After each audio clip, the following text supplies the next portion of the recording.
From Dog Health News, I'm Roberta Chadis, and I'm here today with Scott Maibor with Voluntary Benefits of New England, and we're going to talk about pet insurance.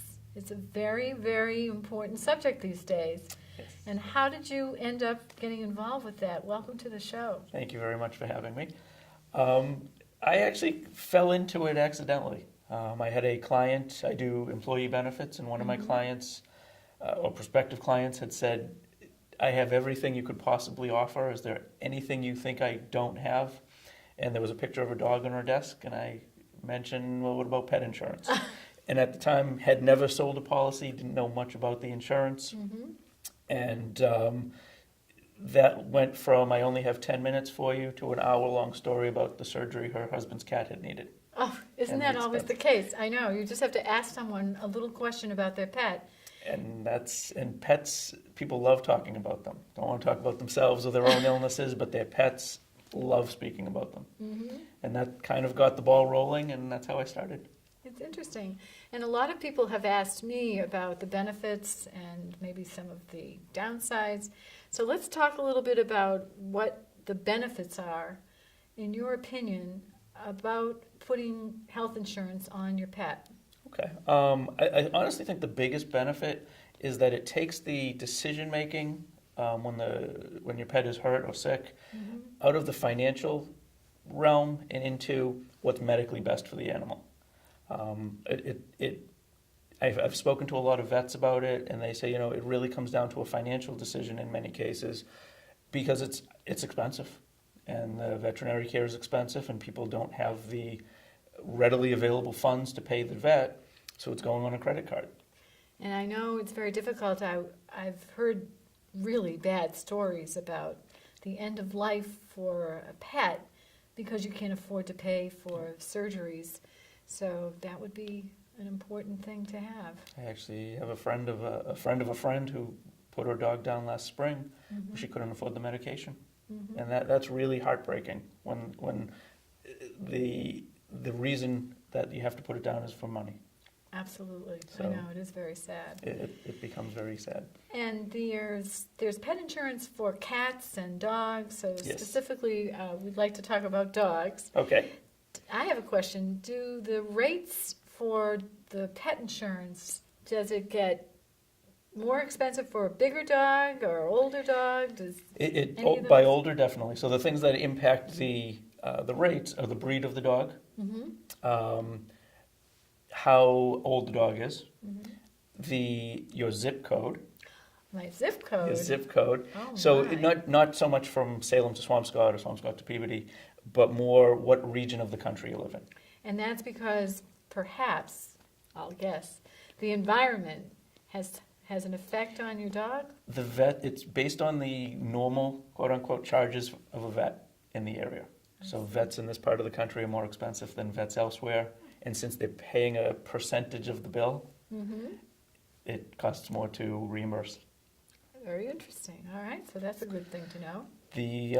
The other things that impact the amount of the premium is what you want for coverage and how much of a deductible you're willing to take.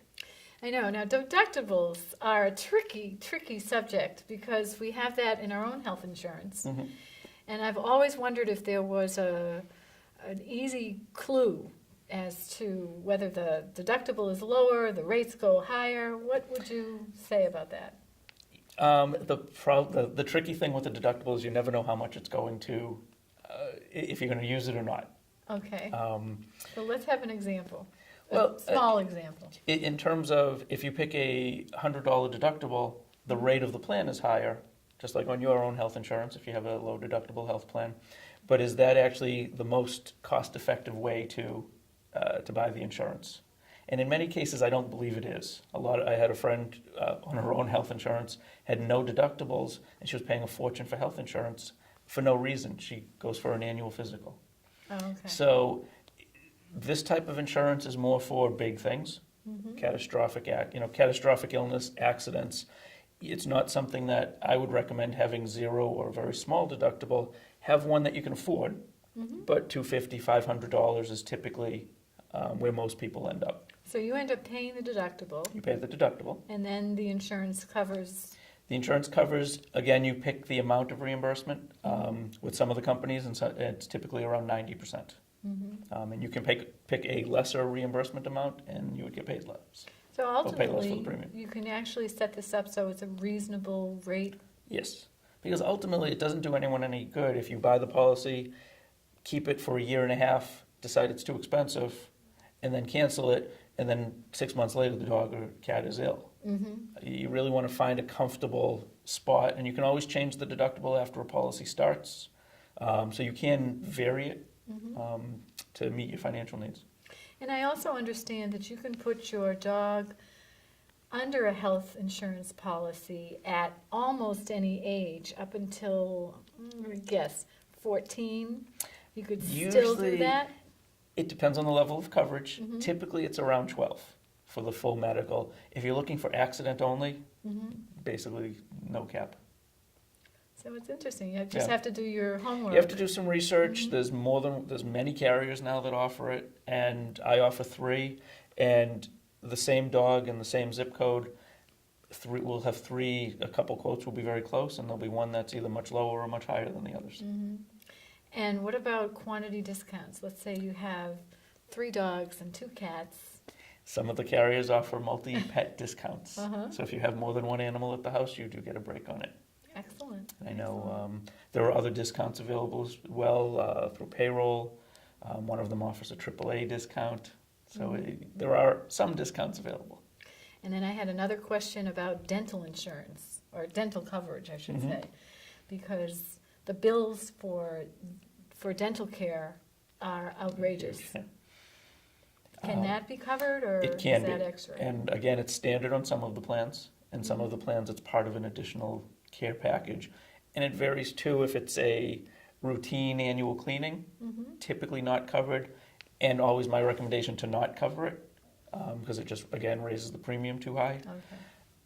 Okay. But if it's a something medically needed that's out of the norm, then that would be covered. And then the subject of the dogs that have something wrong with them, the pre-existing conditions. Pre-existings are tricky. I know one carrier, and I was actually looking these up because I knew that question was coming. I know one carrier has an 18-month look back, so they will go back to 18 months, and if the dog hasn't been treated for that, in the dog or cat, in the last 18 months, then they will consider that covered. Other carriers are more, if it's pre-existing and it's not covered.